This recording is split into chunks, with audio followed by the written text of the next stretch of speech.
Pemantulan cahaya pada cermin datar. Tinggi bayangan sama dengan tinggi benda. Jarak bayangan ke cermin datar sama dengan jarak benda.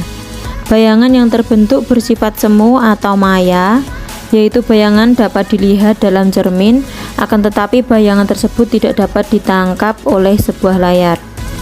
Bayangan tegak dan sama besar dengan benda. Sudut datang di angka 110, maka sudut pantulnya berada di 70. Sedangkan untuk sudut datang di angka 120, maka sudut pantulnya di angka 60.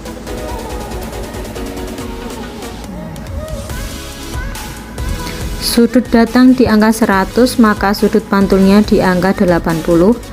Kemudian sudut datang di angka 140, maka sudut pantulnya berada di angka 40 derajat.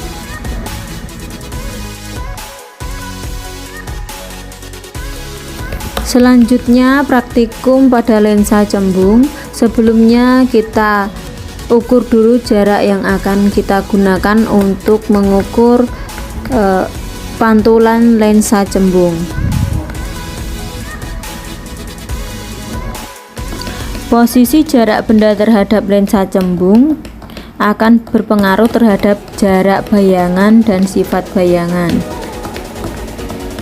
Ketika lensa cembung di jarak yang dekat dengan benda, maka bayangan yang akan muncul lebih besar.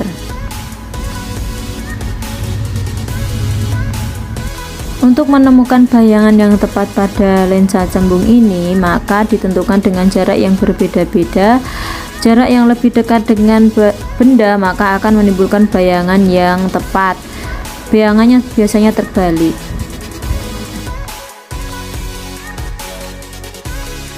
Praktikum selanjutnya adalah cermin cembung dan cekung. Sifat bayangan yang dibentuk oleh cermin cembung adalah bayangan yang dihasilkan bersifat semu atau maya. Jika benda berada jauh dari cermin cembung, maka bayangan diperkecil, sedangkan ketika didekatkan bayangan akan membesar, dan bayangan tersebut terperangkap di dalam cermin. Sifat bayangan yang dibentuk oleh cermin cekung: bayangan nyata bila benda letaknya jauh dari cermin, bayangan maya bila benda dekat dengan cermin. Berdasarkan hasil pengamatan dari percobaan yang telah dilakukan, salah satu sifat cahaya adalah dapat dipantulkan. Bayangan yang dihasilkan oleh cermin datar sama dengan bendanya. Bayangan yang dihasilkan oleh cermin cembung lebih kecil dari bendanya. Bayangan yang dihasilkan oleh cermin cekung 2 kali lebih besar daripada bendanya. Sedangkan pada cermin cembung, bayangan benda tersebut terperangkap di dalam cermin.